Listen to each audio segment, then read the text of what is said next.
Okay, so last week we started our discussion about online problems and online algorithms. We talked about the multiplicative weights algorithm. That's an online algorithm for online decision making, and we talked about its guarantee.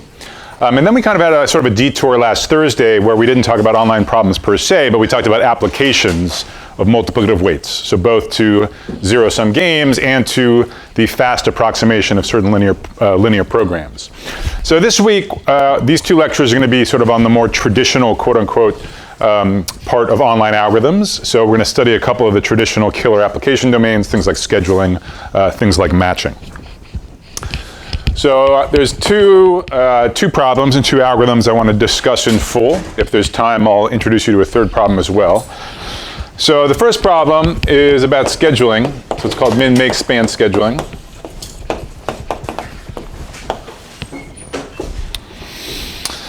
And so recall what an online problem means in general. This is where you do not have all of the data in your hands up front. Data arrives piecemeal, one piece at a time. And as the algorithm, unfortunately, you can't just wait till you have all the data and then solve it like you've been solving problems in this class and in 161. Rather, you have to make an irrevocable decision each time a new piece of the input shows up. So like an online decision making, every day you had to take an action without knowing the cost of that action. So to specify an online problem, I need to tell you sort of the way in which the input arrives. What do I mean by piece? And then what decision do you have to make when a new piece arrives? So for this problem, we're going to be thinking about jobs being scheduled on machines. So there's going to be M machines. All of them are exactly the same. And you know about these up front. Okay, so you know you've got your M machines. And then what arrives online are the jobs. Okay, so jobs arrive online, one by one. And job J has a processing time Pj. Okay? So this is the input coming in one at a time, jobs one at a time. What decisions you have to make when you get a new job? You have to figure out which machine to schedule it on, to assign it to. Okay?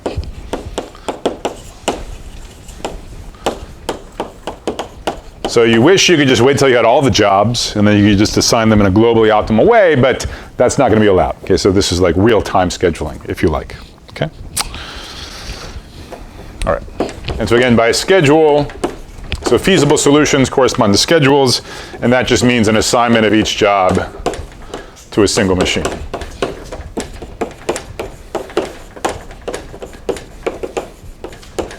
Okay? All right.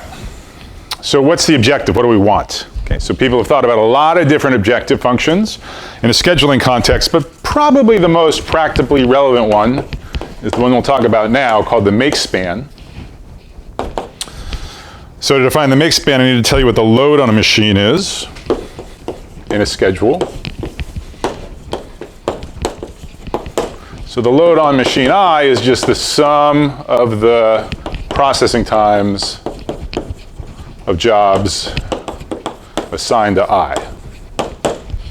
Okay? So each job is a processing time of given machine might have a bunch of jobs assigned to it. You sum up those processing times, that's its load. And then the makespan is just the the maximum over machines of the machine load. Okay? So for example, if you have 4 jobs, 2 machines, and you schedule them like so, 2, 2, 1, 3, here you're going to have a makespan of 4. Right? Both machines have load 4, so the max is 4. On the other hand, that's a 3.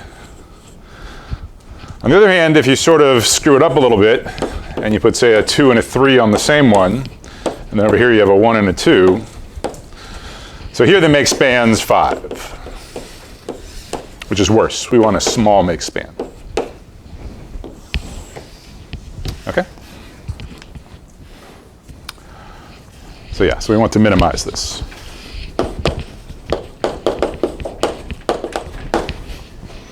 So basically the goal is to load balance as evenly as possible.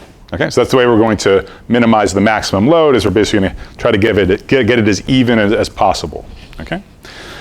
And again, in many scheduling contexts, Makespan is really what you care about. Okay, so like if you want to think about, say, you're spawning off a bunch of MapReduce jobs or Hadoop jobs to do a bunch of parallel processing, well, in many cases, you don't know the final answer until the last of those parallel processes has completed. Okay, so it's really governed by the latest job to finish. That corresponds to the last job on the machine with the biggest load. Okay, so it's really very practical objective function. So any questions about the setup? Either about sort of what I mean by the data arrives online, or by what the objective function is, or anything else? Clear so far?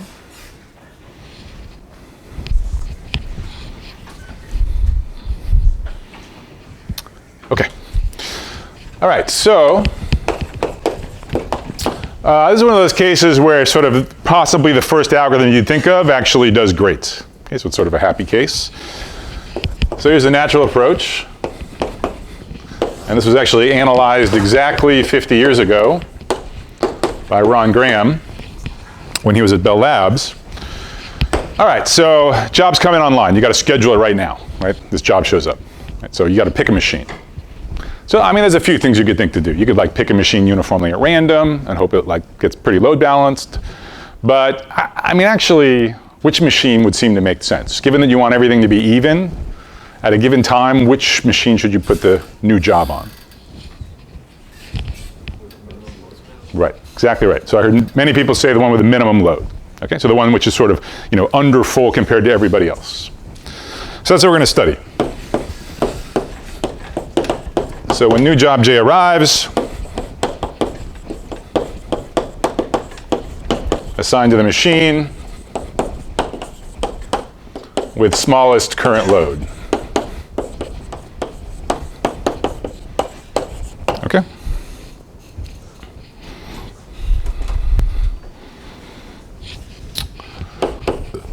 Now, how are we going to measure the quality of this online algorithm? So we need a benchmark, a yardstick against which we compare our own performance. And we're going to use the strongest possible benchmark. We're going to say, well, you know, imagine we actually could wait until we had all the jobs, and then we just computed the optimal schedule, the schedule with the minimum Makespan. Or if you prefer, imagine that we had full knowledge of the future, and then we could schedule the jobs in a way that would get us the minimum possible Makespan. Okay, so we define opt to be the minimum Makespan of any schedule in hindsight.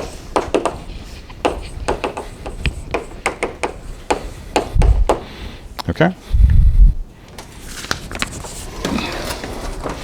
So when we're talking about online decision making, we talked about the best fixed action in hindsight. That doesn't really have a natural analog in this context, but we really can just, what we're going to do successfully is say that we're not too much worse off than this very strong benchmark. Okay, so what an all-powerful, all-knowing opponent could accomplish. Okay?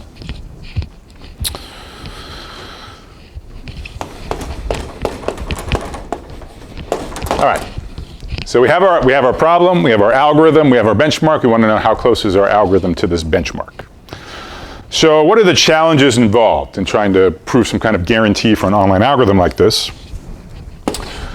Well, the challenge is kind of the same thing as it was when we were trying to design optimal algorithms for max flow and, you know, bipartite matching and so on.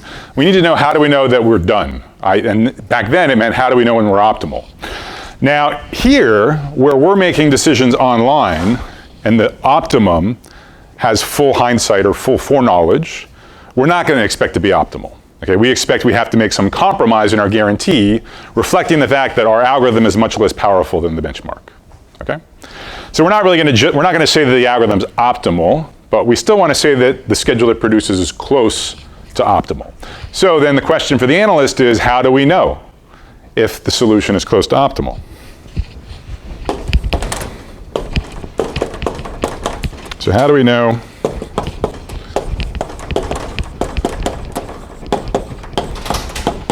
if we're close to the optimal solution? Okay. So how might we prove this? So the idea in the analysis, so the algorithm is just just Graham's algorithm. Okay, so the algorithm is just as is. So we're talking now about strategies for the analysis. So the plan is, rather than try to understand opt itself in any detail, we're going to define some simple lower bounds on how small opt could possibly be. Okay, so these lower bounds will be things that could only be better than opt. Sort of like when we were talking about dual feasible solutions. It's kind of a similar idea. So next, what I want to show you is I want to show you two different simple lower bounds on this number. Okay? Then we're going to compare the output of Graham's algorithm to those lower bounds on the optimal solution. That will give us the guarantee. Okay? All right. So then the question is, where do these lower bounds come from? Actually, one of the most powerful tools for generating these lower bounds you already know, which is just linear programming duality. Okay, so remember, this is a minimization problem, so we're looking for lower bounds, and that's exactly what dual feasible solutions give you for a minimization problem. Now, the two online problems we're going to talk about today, actually, we don't need to be so sophisticated. We're going to be able to just kind of make up good enough lower bounds for our purposes anyways. But a little bit later, we will use linear programs for this purpose. Again, just in the analysis, not in the algorithm. Okay. So, the first lower bound, I hope, is kind of obvious.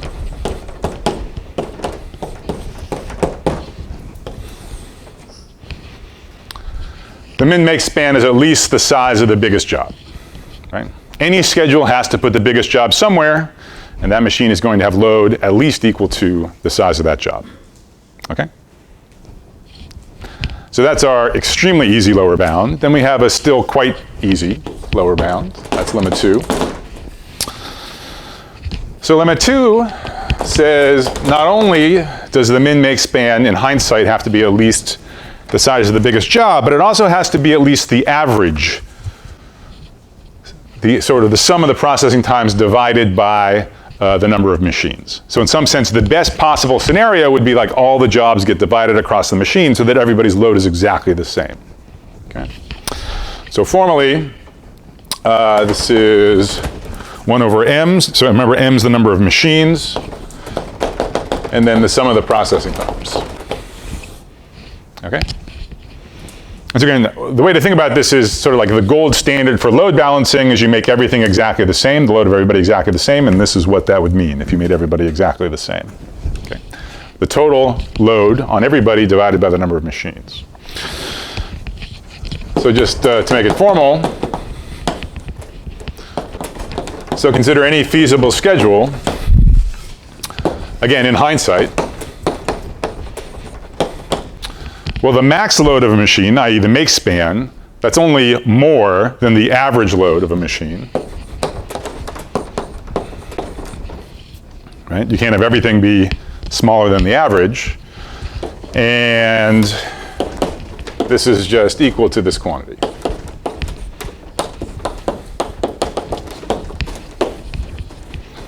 Okay?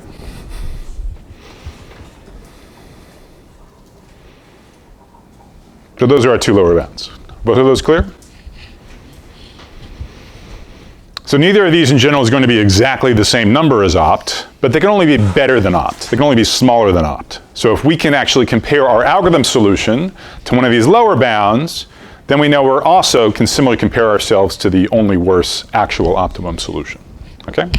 So we're going to see this a lot for the remainder of 261, this idea where you don't exactly characterize what the optimum is, but you get some handle on it, you get some bound on it, and you compare the output of an algorithm to your bounds. Okay, so this is canonical in that sense. And then the theorem is that actually this online algorithm does pretty well, given how strong the benchmark is.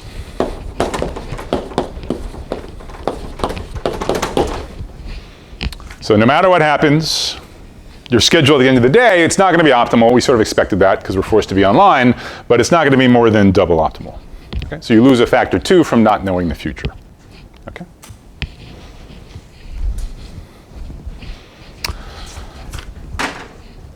So in online algorithms terminology, this is called being too competitive. And then sometimes this number is called the competitive ratio. Okay? So if the online algorithm is always within an alpha factor of the optimum, then we call it alpha competitive, or it has a competitive ratio of alpha. Okay? So any questions about that before we prove it? Proof is not difficult. Okay. So what's the proof? Well, consider the worst load in the online solution. Okay? So let I, so again, run the online algorithm to completion. And now in hindsight, looking at what it did, focus on the machine that wound up being the biggest, that determines the make span. Okay? So call that machine I.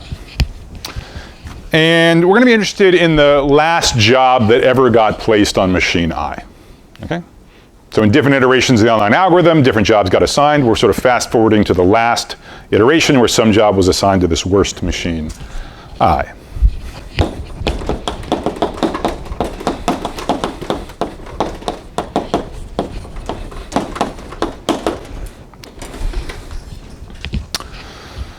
Now somewhere we better use, the algorithm as being at least slightly clever, right? It's not an arbitrary algorithm. It's an algorithm which is greedy in the sense that when a job comes up, why did it schedule it where it scheduled it? Well, it's because that job had the minimum load at that time. Okay? That's the definition of the algorithm. You schedule something on the machine that currently has the minimum load. So prior to J's assignment,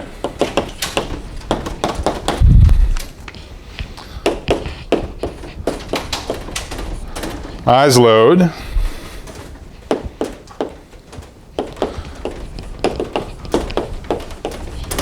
was the smallest load at that time, right? So we're thinking about some iteration where this job J gets scheduled on I, iteration 117.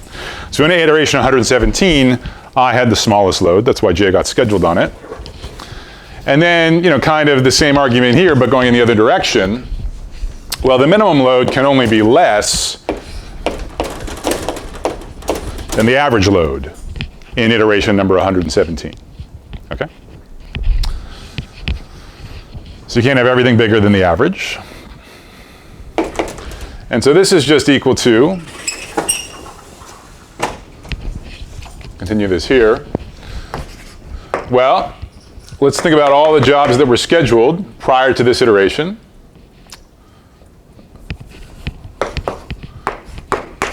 So currently we're scheduling job J. So the jobs which have been scheduled so far are jobs 1 through J minus 1.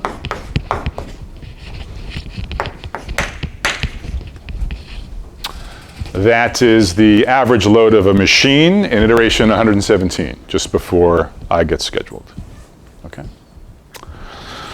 So what does that mean? So that means, so fast forwarding all the way to the end of the algorithm, the final load on this machine is at most what its load was before it got its last job,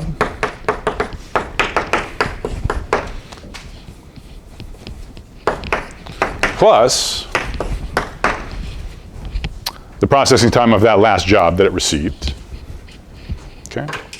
So this is an upper bound on before job J was assigned to it. This is an upper bound on after job J is assigned to it. So what do our lemmas tell us? Our lemmas tell us that whatever the job J is, the size has to be bounded by the minimum possible make span. Okay, so our benchmark. We also observe that the min make span can't be any less than the sum of all of the processing times divided by m. So it certainly can't be less than this prefix of the processing times divided by m.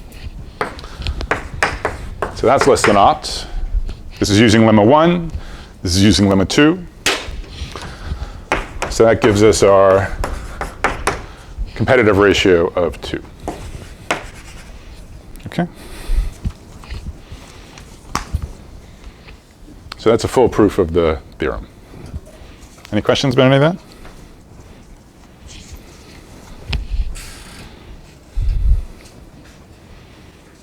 Make sense? All right. You might be wondering about this 2 and is it tight? So it basically is tight in the worst case. I'll ask you to think about that on exercise set number 7. If you make an assumption that the jobs aren't too big, relative to, so if sort of a lot of jobs and they're relatively small, which is actually a pretty common case in practice, then you do much better than 2, okay? So, yeah. But again, even in the worst case, despite the fact that you're online, you still get within a reasonable constant factor. So that's definitely the happy case in online algorithms, okay? Doesn't always happen, happens here. All right, so any more questions before I hide the proof? Okay. All right, so I want to do 2 more sort of case studies in the design and analysis of online algorithms. The first one is going to be about a problem called the Steiner tree problem. We'll talk about that today. And then mostly on Thursday, we'll revisit our old friend bipartite matching, but this time we'll think about it from an online algorithms perspective. And there we'll see a very nice sort of randomized greedy algorithm, which does quite well. And I should say, just so you don't get the wrong idea, I mean, so in all 3 of these case studies this week, we're going to be using the super strong benchmark of the best thing you could have done in hindsight or the best thing you could have done with full foreknowledge. So that's kind of a brutal comparison, to compare yourself when you only know what you've seen so far, to compare yourself to someone who knows everything. Obviously, if you get positive results, it's great. So like for this scheduling algorithm. There are a lot of problems where all online algorithms have terrible competitive ratios, just because it's too unfair a comparison. So sometimes you have to change the model. That's one of the themes in my 264 Beyond Worst Case Analysis course.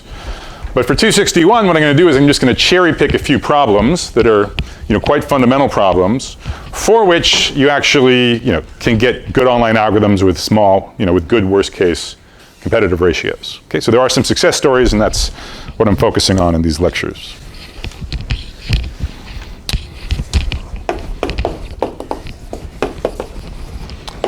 All right, so now I want to talk about a graph problem, the Steiner tree problem.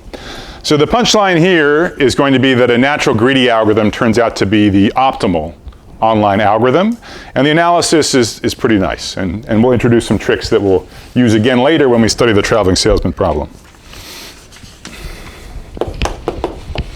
Okay, so again, it's an online problem, so I have to tell you in what sense the data arrives piece by piece and what decision does the algorithm make each time it gets a new piece. So there's a bunch of stuff you know up front. So there's an undirected graph.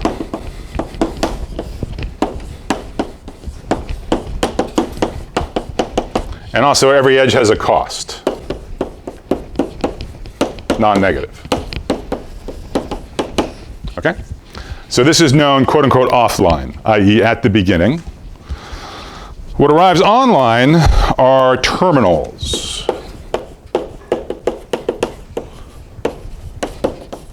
So arriving online one by one,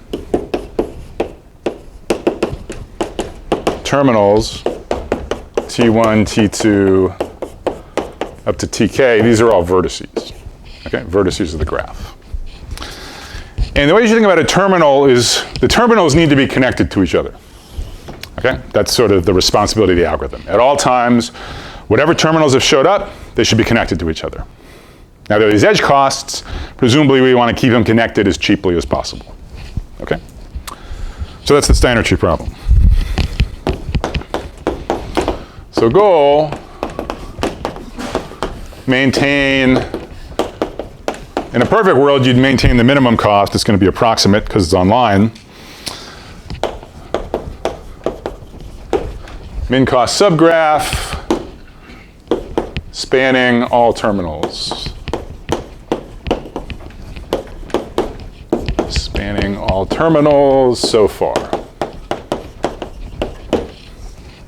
Okay?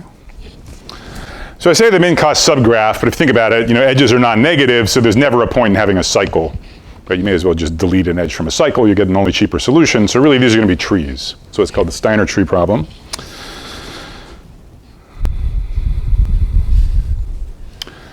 And so the terminals arrive online. So in general, maybe in the 11th iteration, you have these 10 terminals have showed up. They're already connected to each other. The 11th one shows up. You have to somehow extend it to the existing infrastructure. Okay. So you might want to think about something like a cable company, extending infrastructure to a new neighborhood to keep them to connect them. Okay, when a new market emerges. All right. So any questions about the problem definition? Yeah. So the goal itself is defined in a one-line fashion. Yeah, you're right. I'm being sort of sloppy about that. So maybe a better way to say it would be, I first just define the Steiner tree problem in the way that I normally define problems, offline problems, where I just say I give you all the terminals up front, and then the goal is just to have the tree spanning them with the minimum possible cost. Here we have an online version, so again, we're going to be comparing ourselves to the best solution in hindsight, so the best Steiner tree in hindsight. So in a perfect world, we'd love it if at every single time step, we currently have the minimum cost Steiner tree on the current points. Now that's not going to happen, but we hope to be close to that sort of gold standard. Yeah. So I'm sort of conflating together here the definition of just the normal Steiner tree problem and then the online version that we're studying now. So any other clarifications? It's a good question. Okay.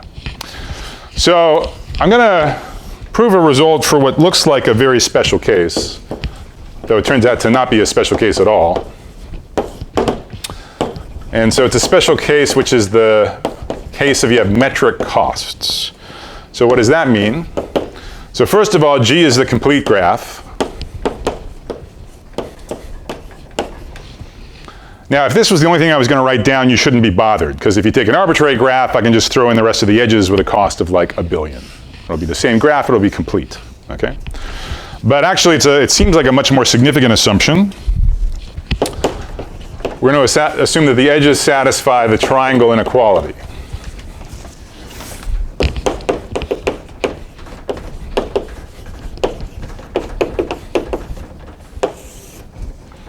So what does that mean? So if you think about a triple of points, really it just means that the straightest path between 2 points is a straight line, i.e. a single hop, okay? So for all triples of points, UVW, if you go from, the cost from going from U to V, and then subsequently going from V to W, that should be at least what it would have cost to go straight from U to W, okay? So that's the triangle inequality. Okay, so it says whenever you have a 2-hop path, you can replace it with a 1-hop path that'll only get cheaper.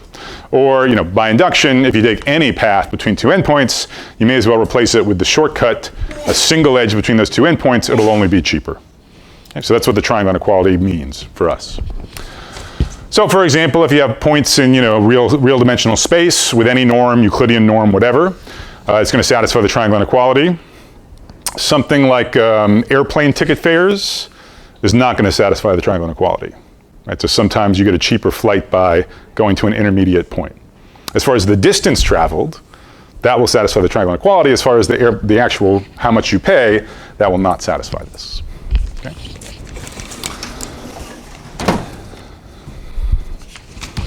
All right, so it seems like a special case, but it's actually not. So I'll ask you to think about this in exercise set 7. So the general case, meaning an arbitrary graph with arbitrary non-negative edge costs, reduces to the metric case. In other words, if I hand you a subroutine that is alpha competitive for the metric special case, and that's exactly what I'll design for you next. So given a black box that solves the metric case, you can just use it and to solve the general case with one extra pre-processing trick, okay? But I want you to think about that offline. So for today, just focus that we have these assumptions and we're free to use them, okay? All right.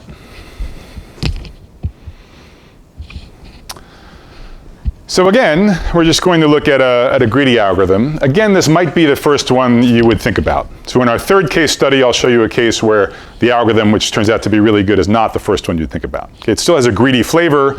Most things in online algorithms have a greedy flavor because it's not totally clear in many cases what else you could do. But again, in the bipartite matching, it'll be a quite clever greedy algorithm. Here might well be the first thing you would have thought to write down.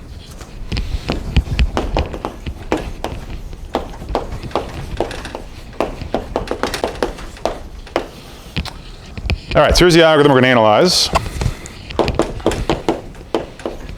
So initially, before any terminals have showed up, so remember we have the graph up front, the edge costs up front, the terminals come in online. So before we've seen any terminals, we don't need any edges, so we just initialize t. This will be our final tree to the empty set. Now when a terminal arrives, for I greater than 1, notice that when t1 arrives, when the first terminal shows up, we don't need to do anything. Okay? It sort of spans itself, in effect. Right? So we don't have to actually do anything until the second terminal shows up. All right, so now we're in like iteration number 11. Okay, we have these 10 terminals that have already showed up. We've built some tree spanning them. We have this 11th vertex that just showed up. So what are we going to do? We're going to say, well, let's look at the 10 previous points and look at the cost of the edge between the new 11th point and each of the 10 previous points. And among all of those 10 options, let's just connect it along the cheapest edge of that form. Okay? So if 10 terminals showed up before, that's 10 options to connect the 11th one to with a one hop. And we just pick the best of those options. And again, remember, we're thinking of the graph as complete. Okay? So there's always a one hop path from any vertex to any other vertex. Okay. So add to t the min cost edge between ti and tj.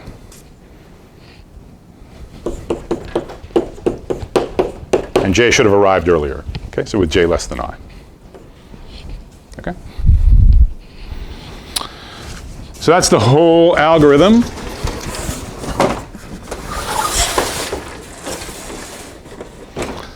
Let me go through a couple of examples just to make sure it's crystal clear.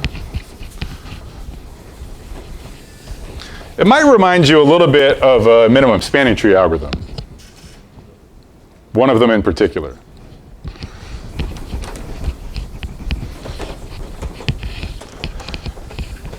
It's a little bit like Prim's minimum spanning tree algorithm. That's the one that just sort of, starts from a vertex and then grows like a mold, adding one edge at a time until it covers the whole graph. That's Prim. And so here we're doing the same thing. We're just adding vertices one by one, adding one edge each time. The difference is in Prim's minimum spanning tree algorithm, we get to pick the order ourselves. Right? So we get to choose the order in which we process the vertices. Whereas in this online situation, it's a sort of worst case ordering of the terminals. We have no control over which ones we see first or second.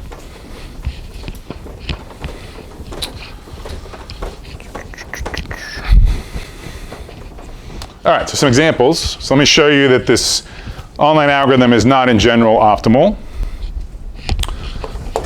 Okay, so example 1. So again, it's supposed to be a complete graph. So let me show you an example on K4. So here's one way to draw K4.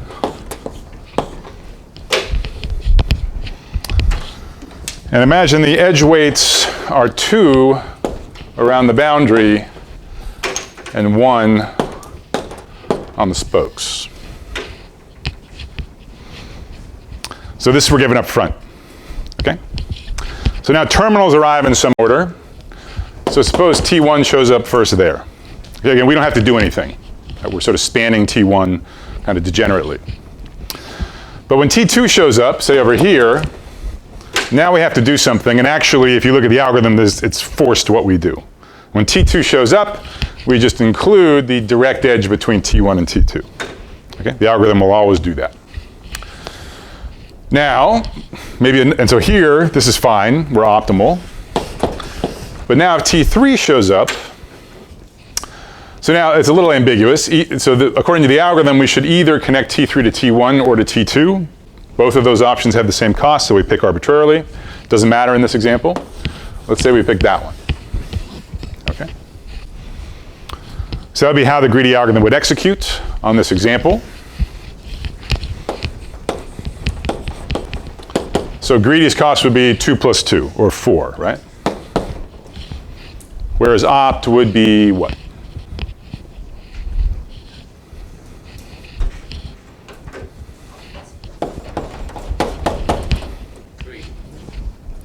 Opt would be 3. Okay? You would just pick the spokes. And that would give you a tree spanning actually all 4 vertices, but whatever. Turns out to be cheaper to have this intermediate point that connects to all 3 of them. Okay? Any questions about that?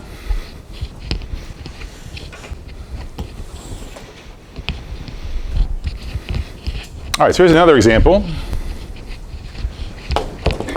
So let's look at an example that's on K5. So here's one way you can draw K5.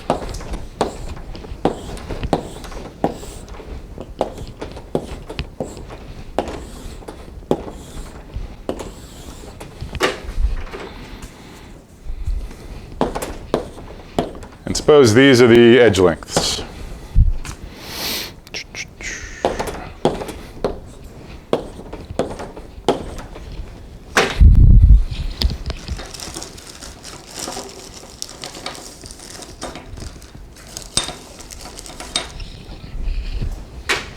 All right, so let's say T1 shows up here. Okay, nothing to do. T2 shows up here. That forces us to take this edge. Let's say T3 shows up here.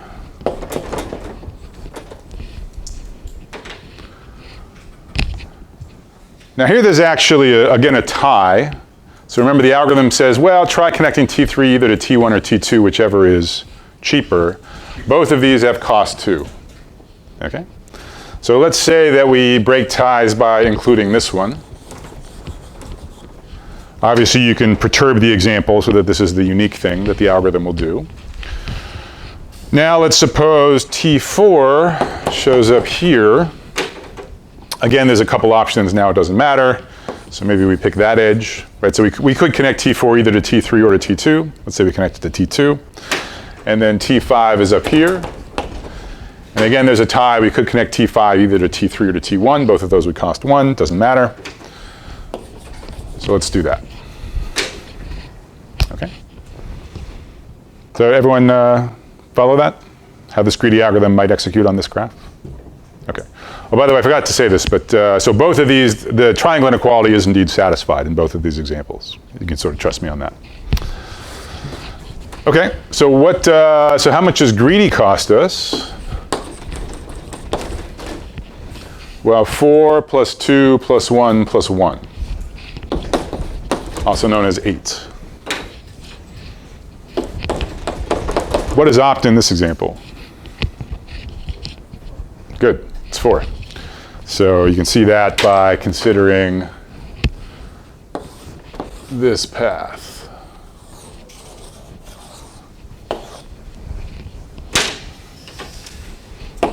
Opt equals 4. So in example 1, we were off by a 4/3 factor. In example 2, we're off by a factor of 2. So what do we know? We know that the greedy algorithm is certainly not better than too competitive. Okay? Maybe it's too competitive, we don't know, but it's certainly not better than too competitive. But actually, it's quite easy to continue the pattern in the second example. All right, so there's another thing I'll ask you to think about offline. But actually, there's no way the greedy algorithm is too competitive. It's actually not competitive for any constant factor. Competitive ratio of greedy can, in the worst case, grow logarithmically with the number of terminals k. Okay? And it is it's really a family of examples for which this is kind of like a base case. Okay? But I'll leave that for you to think about. So if you take what's going on in this example and you sort of amplify the idea, you can get the gap between greedy and the optimal in hindsight to grow logarithmically with the number of terminals. Okay. Something which is quite a bit harder to prove, but also true, right? So this is just stating a lower bound on one particular algorithm, the first algorithm we thought of. Really, as algorithm designers, we want to know, okay, well, how good is the best algorithm? Okay, we don't want to break just one algorithm. Maybe the algorithm's stupid. So a harder result, but a true result, says that every online algorithm for Steiner tree, including randomized algorithms, has competitive ratio in the worst case that grows logarithmically with the number of terminals. Okay? So this lower bound actually applies to all online algorithms. And I mention that because that makes the following theorem seem rather more interesting, which is that this greedy algorithm is in fact log k competitive.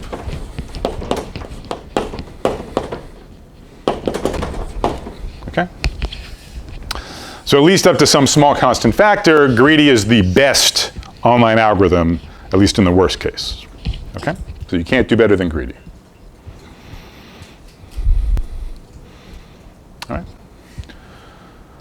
So any questions before we move on to the proof? This proof is a little harder than the last one, but still not too bad. Okay. All right. So let's see why greedy has a good competitive ratio. All right. So it's going to follow from the following key lemma.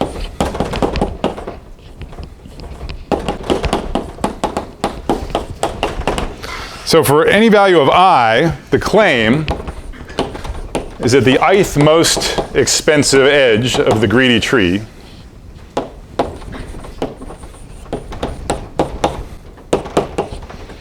has cost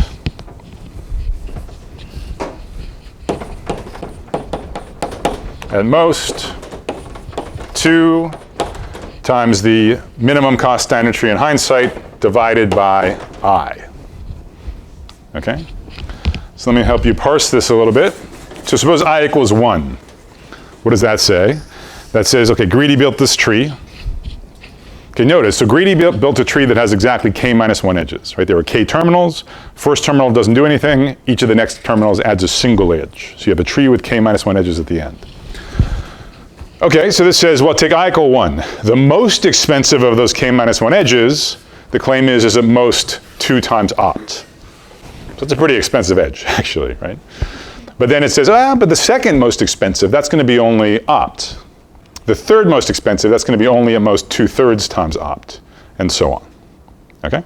So it's asserting this simultaneously for all choices of I.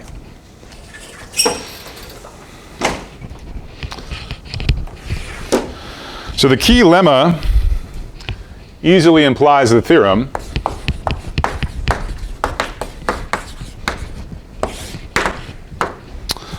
Why is that? It says, well, consider the overall greedy cost.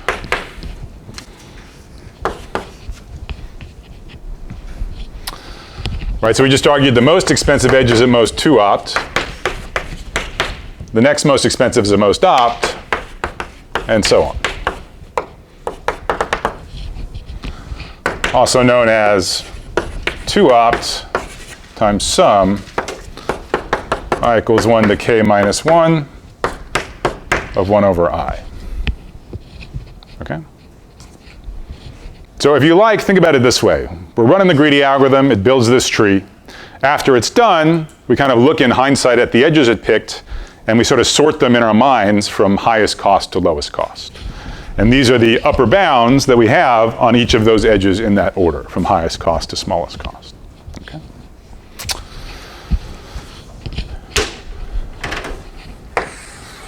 All right. So this is a harmonic sum. Probably you've seen, you may have forgotten, but I'll bet at some point you've seen the fact that this is at most the natural log of k. You can prove this just by estimating the sum with an integral. So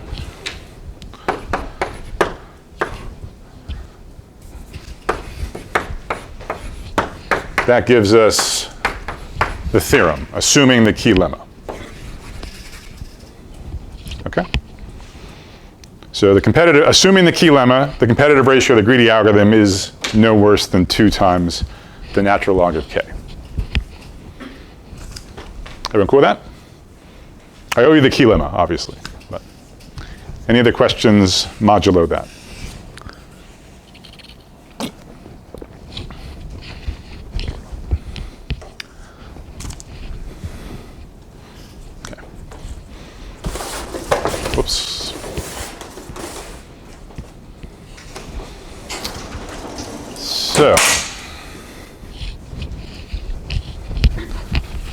Proof of Key Lemma.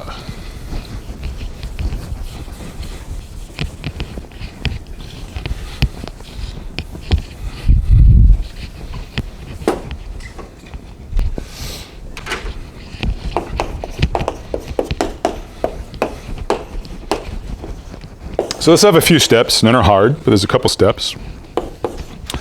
The first couple steps are actually this sort of really neat tree doubling trick, which we'll use here and we'll use again when we study the traveling salesman problem. So first let me remind you of something that hopefully you saw like back in 103 about Eulerian graphs and Eulerian tours. So suppose you have a graph.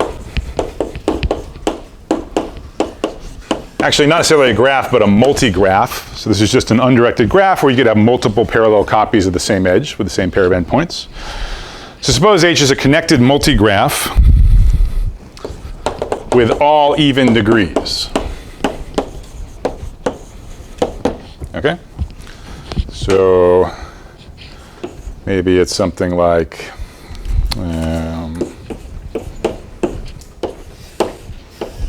right, so here everything has degree 2 except for the middle vertex, which has degree 4. So that satisfies the condition. Then H has an Euler Tour. What's an Euler Tour? It's a walk through the graph. It ends where it started, and it traverses every edge exactly once. Okay.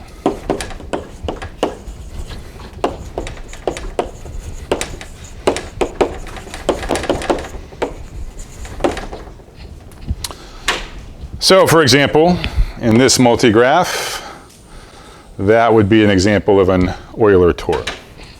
Okay. So it's clear that the even degree condition is necessary, right? Because every time you enter a vertex, you also exit the vertex. So if you visit some vertex k times on an Euler Tour, it means it had to have had degree 2k. Okay? So certainly, the only way you can have an Eulerian Tour is to have all even degree is this is asserting the converse. That's actually also a sufficient condition. And the proof, again, I'll bet you saw this in 103. I'll put it on the exercise set just for completeness. But the proof is you really just sort of peel off cycles one by one until you're left with an empty graph. Okay. So any questions about this? Connected multi-graph, all even degrees, has an Euler Tour. Okay, so how are we going to use this?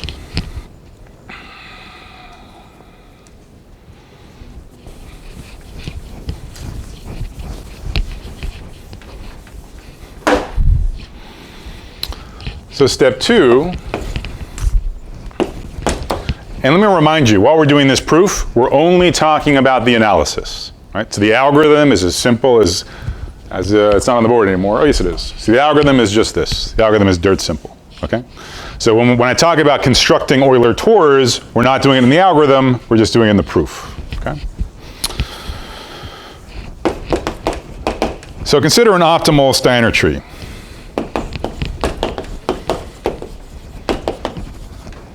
Spanning the terminals that showed up.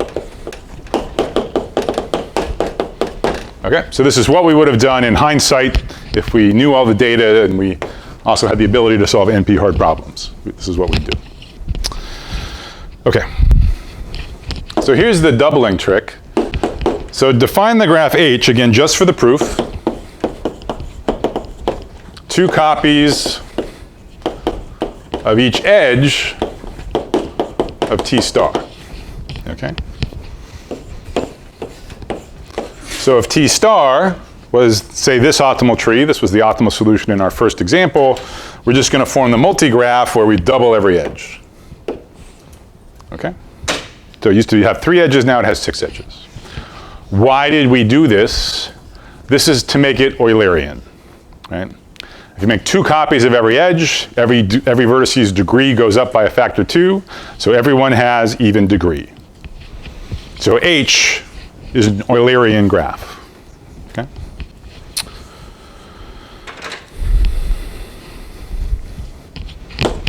And And again, both copies of the edge get the same cost. Okay, so you make a copy of an edge, you copy its cost as well. Whoops, this should be H. So what's the sum of the costs of the edges in this doubled graph, capital H?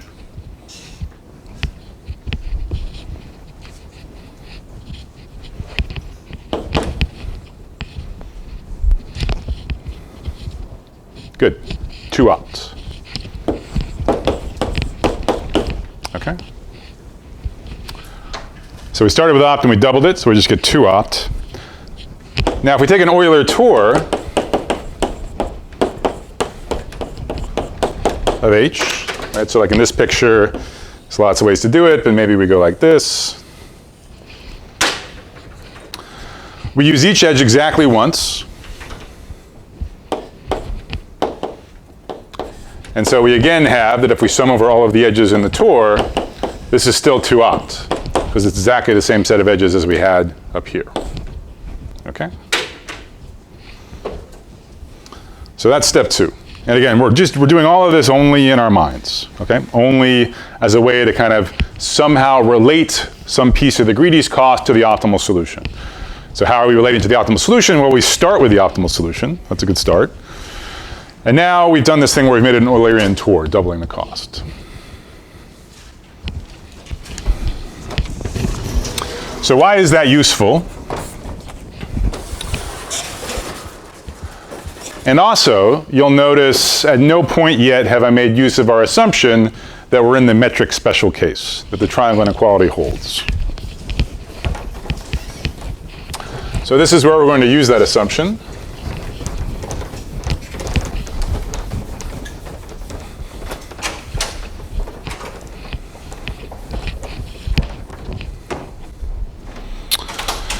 So step 3, let's remember what we're trying to prove, by the way, right? So we fixed I, and we're trying to say that the ith most expensive edge is the most 2 opt over I. We're trying to say this simultaneously for all I. So here's where we actually sort of zoom in and focus on an I. So fix I, let S1 Si. All right, so when greedy runs, what happens at each iteration? Some new terminal shows up, you build one new edge from that new terminal and some old terminal. So in that sense, every terminal is associated with some cost, the cost of the edge that you used to connect it to previous guys when it showed up, okay? So S1 through Si just says, well, amongst the K terminals, these are, let's define these as the I of them with the most expensive connection costs, okay? So these were the ones where it sort of really hurt to connect them to the tree so far.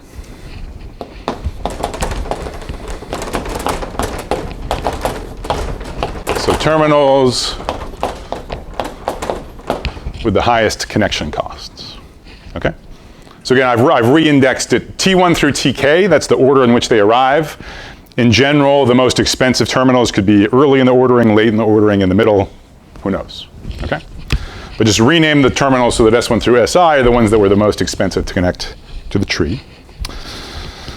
All right, so here's how we use the triangle inequality. So remember the triangle inequality says, it says the shortest path between 2 points is the direct one-hop path. Again, it's a complete graph, so there always is a one-hop path. Put differently, intermediate destinations can never get you there faster, okay? So why is it useful to have the triangle inequality? Well, what's useful is you can shortcut.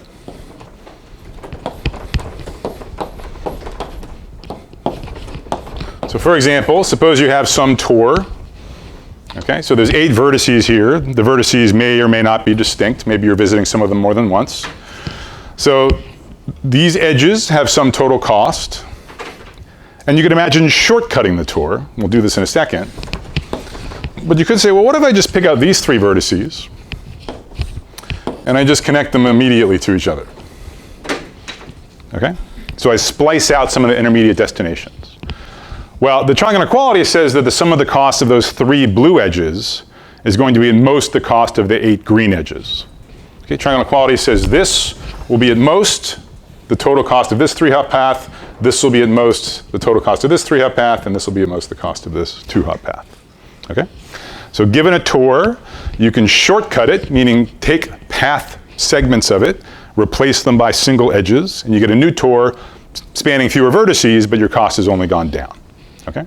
And notice that would not be true if we didn't have the triangle inequality. That would be like saying, oh, well, why can't I just change my airline ticket to cut out all of the stopovers? Well, your fare might go up if you do that. Okay? So it's really about the triangle inequality. Okay? So what are we going to shortcut? Well, we're going to shortcut this tour C from step 2. Okay?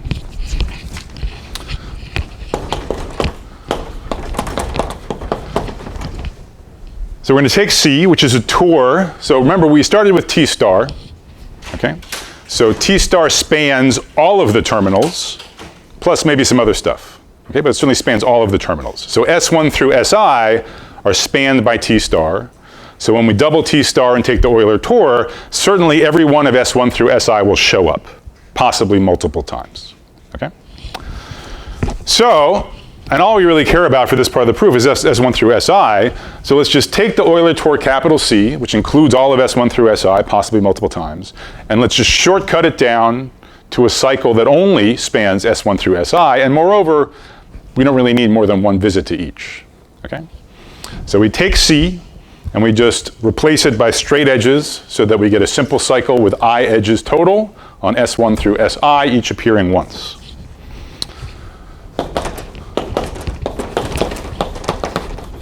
So shortcut C to simple cycle, call it Ci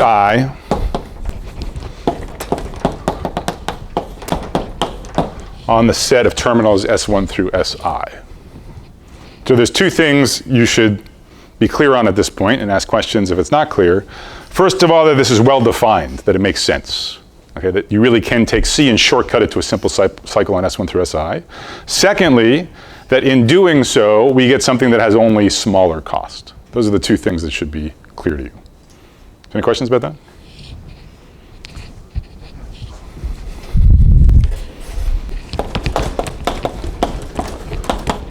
So since shortcutting only replaces paths by single edges and triangle inequality says that only decreases cost, then what we have is that the sum over all edges in this shortcutted tour is at most 2 opt.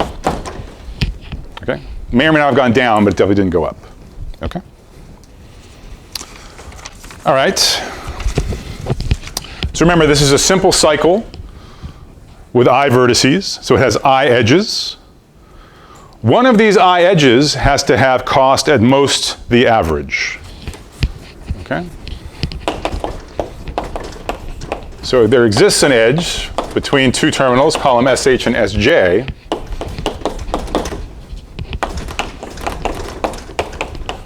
with cost at most 2 opt over I. Okay? So again, we have I edges. This is an upper bound on the total cost. So for the cheapest of those edges, we get an upper bound of this on the cost of the cheapest edge. Okay? All right, what are we trying to prove? We're trying to prove that the ith most expensive edge of T has cost at most 2 opt over I. Now remember, by definition, the terminals that are connected by the I most expensive edges of T are exactly S1 through Si. Okay? So what the lemma is asking us to prove is that, well, at least one of the I terminals, at least one out of S1 through Si, got connected by an edge in greedy by an edge of cost at most 2 opt over I. That's what we have to prove. Okay? Some of them could be more expensive, that's fine. But if we look at the I most expensive edges, at least the cheapest of those should be at most 2 opt over I. Okay? All right, so pretty much done. So what have we done? We've done this big thought experiment. Okay, we've just really taken the optimal solution, we've massaged it, we sort of zoomed in on this one cheap edge. We haven't connected it to greedy yet. Okay, all we've been doing is doing thought experiments about the optimal solution. So, here's the point though. We identified two terminals amongst these first I, SH and SJ, so that there's a really cheap edge between them, connecting them directly. Imagine then that maybe SH arrives first and SJ arrives afterward. What does the greedy algorithm do? Well, when SJ shows up, it sort of looks at every single terminal which already showed up, looks at the one-hop path, and picks the cheapest. So if SH arrived earlier, that's one of the options that we can connect SJ to. And we just said that the cost of doing so, connecting J to H on the direct edge, is at most 2 opt over I. Maybe Greedy will connect it to some other terminal, but that would only be because that edge was even cheaper. Okay? So summarizing,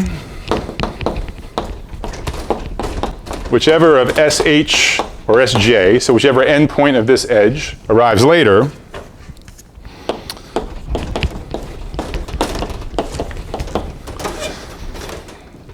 is connected in Greedy by edge of cost at most 2 opt over I. Okay? And that's what we were trying to prove. So we took the I terminals that were the most expensive to connect, and we argued that at least one of those was connected with a cost only 2 opt over I. So that completes the proof of the key lemma. Okay, I was arbitrary, so we proved this in general. And remember, we had this short argument about why the key lemma implies the theorem, that the greedy algorithm really is O of log k competitive. So any questions about that?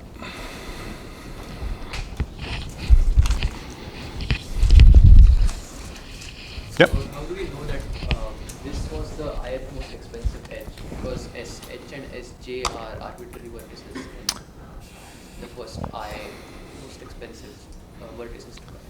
So, yeah, so what was the question again? How do we know? How do we know that the edge between SH and SJ is the ith most expensive edge? Or higher than that has more with that? We don't. So what we know is that all of S1 through SI, including in particular SH and SJ, all of S1 through SJ were the most expensive ones to connect. So the key lemma is really just saying, okay, well, amongst the most expensive, just show me one which wasn't too expensive. Show me one which only cost 2 opt over I.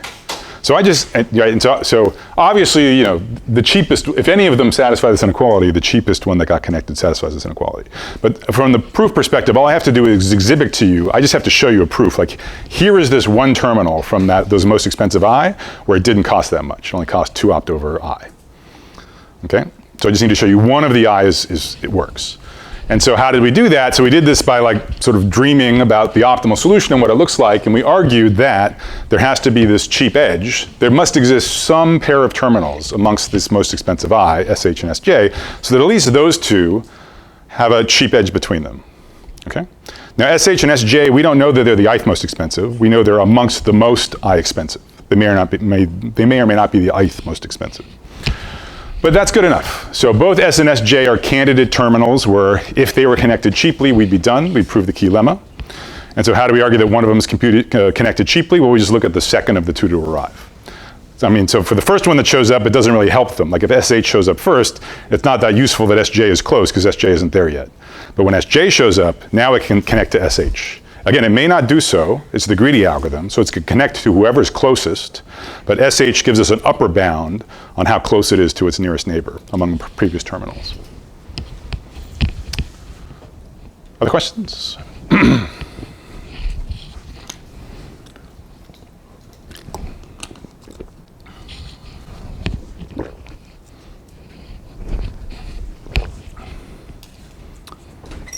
Okay.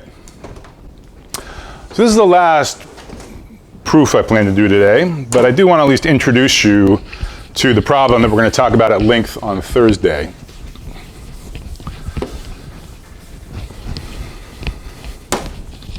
And the problem is going to be online bipartite matching.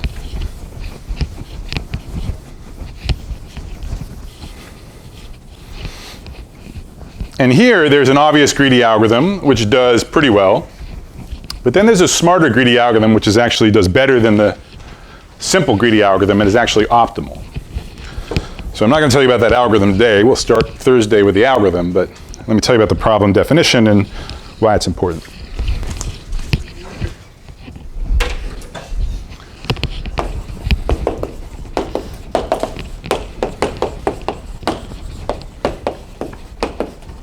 So online bipartite matching.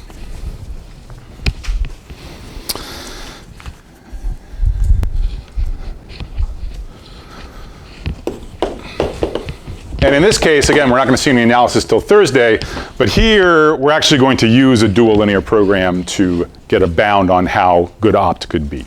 Okay, so the analysis on Thursday will sort of showcase how the same kind of tools you've been learning to establish the optimality of problems like maximum flow and matching and linear programming are also useful for establishing bounds on the competitive ratio, for bounding, giving you guarantees on the performance of heuristics. Okay, so bipartite matching. And so there's not even going to be any weights. It was just going to be max cardinality bipartite matching. Okay, so as we know, offline, if we knew the graph up front, this would just be an easy reduction to a maximum flow computation. But this is going to be an online variant.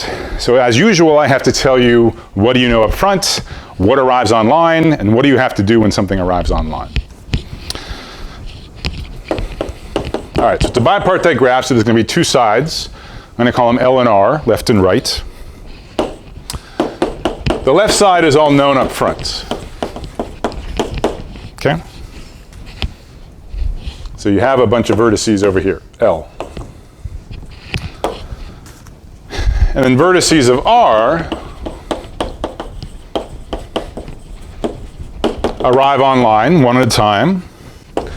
And when a vertex on the right-hand side arrives, it arrives together with all of its incident edges. Okay? So it's a bipartite graph. So for a node on the right, all of its incident edges go to the vertices on the left.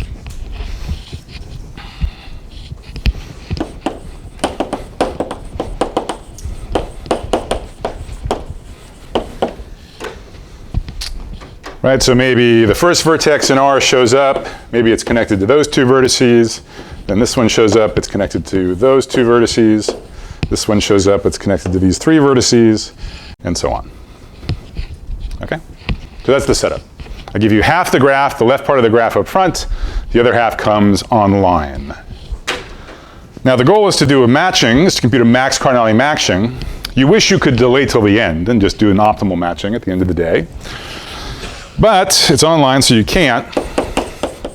And if you're ever going to match a vertex on the right-hand side, you have to do it at the time that the vertex arrives.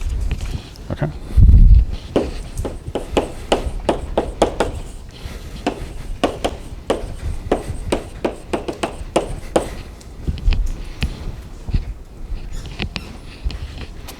Now, obviously, if it has like 3 neighbors, and all 3 of those neighbors are already matched to previous vertices, then you can't match this vertex. Okay, so once you match someone, they're matched forever. It's an irrevocable decision. Okay, so if a vertex shows up and it has sort of 3 neighbors, 2 of them are matched, but 1 of them is unmatched, then you can match it to that unmatched neighbor if you want. Or if you want, you can just not do it and wait for the next vertex instead. Okay. Again, goal, max matching.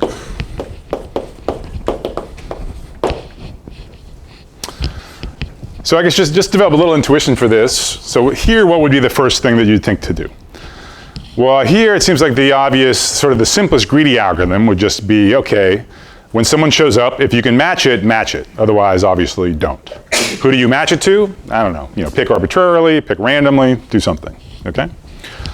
And so to see why that's not necessarily going to be optimal, so imagine, you know, this is L, so you're given L up front.